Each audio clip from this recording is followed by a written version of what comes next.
Pernah lihat mesin uap yang ini kagak, Pak? Nah, kira-kira apa yang paling menonjol dari mesin ini? Betul, yaitu adanya mekanis kaleng penghubung yang berbentuk segitiga atau letter L. Ini dia, Pak. Untuk memahami mesin uap ini sebenarnya sama seperti cara kerja mesin uap 03, Pak. Hanya saja letak silinder katupnya yang beda posisi. Kalau tipe 03 kan silinder katup dan pistonnya sama-sama menghadap ke depan. Dan juga ada selang penghubung di antara keduanya. Nah, kalau tipe ini pemasangan silinder piston dan katupnya seperti huruf T dan juga ada kaleng penghubung engkol. Maka dari itu jika kita paham dengan mesin uap 03, maka saya jamin akan paham juga dengan mesin tipe yang ini, yaitu tipe 04. Saya juga buat animasi atau gambar sederhana menggunakan pixel lab.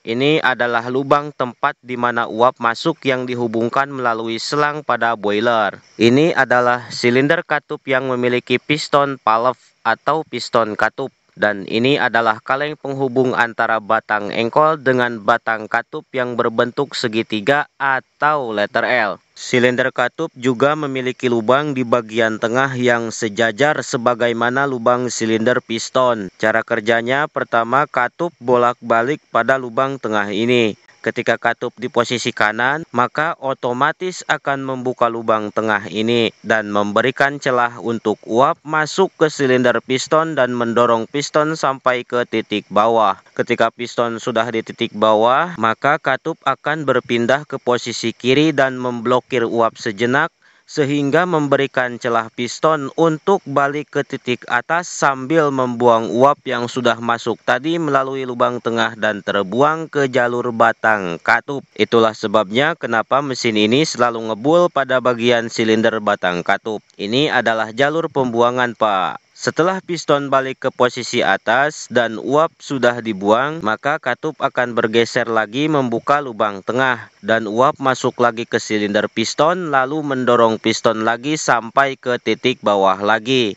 Begitu seterusnya dan ini terjadi secara berulang-ulang secara terus-menerus sampai uapnya habis, Pak. Pertanyaannya, kok bisa pas-pasan? Katup bergeser otomatis menutup buka. Jawabannya ada pada tata letak batang engkol. Maka dari itulah kenapa dua batang engkol ini harus disetting seperti huruf L atau L terbalik agar katupnya ngepas pada saat harus masuk dan pada saat harus buang dari bolak-baliknya piston ini. Mungkin juga ada pertanyaan seperti ini, Bang, saya pernah bikin mesin ini, tapi kok bukannya muter malah cuma kompresi ya? Apa ada yang pernah mengalami hal seperti itu, Pak? Saya akan coba pecahkan masalah itu. Masalah pertama, ya memang benar mesin ini cuma bisa kompresi kalau tekanan uapnya kurang besar. Jadi mesin ini membutuhkan tekanan uap yang besar untuk menghasilkan putaran roda. Itulah sebabnya kenapa di channel Kerajinan Unik pas mau menyalakan mesin ini ada tulisan seperti ini, Pak. Ternyata mesin sulit bergerak karena perapian kurang besar. Jika perapian kurang besar alias sedikit,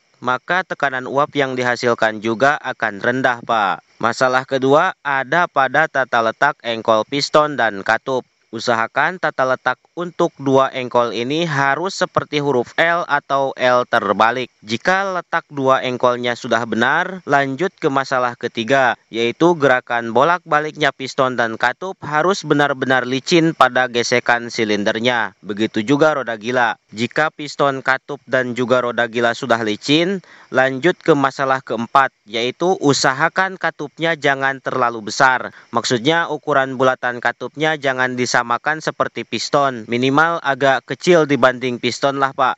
Karena memang uap terus-menerus menekan katup.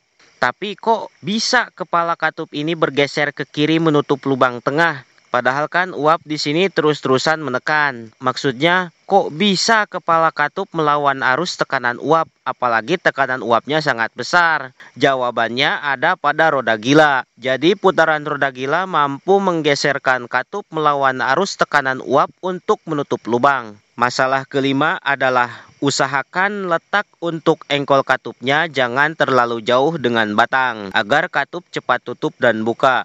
Masalah keenam, jangan menggunakan piston, katup, dan silinder dari bahan yang bersifat plastik, misalnya pipa paralon dan lain sebagainya. Tapi yang lainnya gak apa-apa. Ya, kecuali untuk mesin angin atau mesin tenaga angin. Kalau untuk uap gak bisa, Pak. Karena sifat plastik ketika terkena uap panas akan menghasilkan gesekan yang kesat. Itulah Pak 6 masalah paling pokok yang mempengaruhi putaran pada mesin uap ini. Selebihnya silahkan pikirkan sendiri baiklah Pak.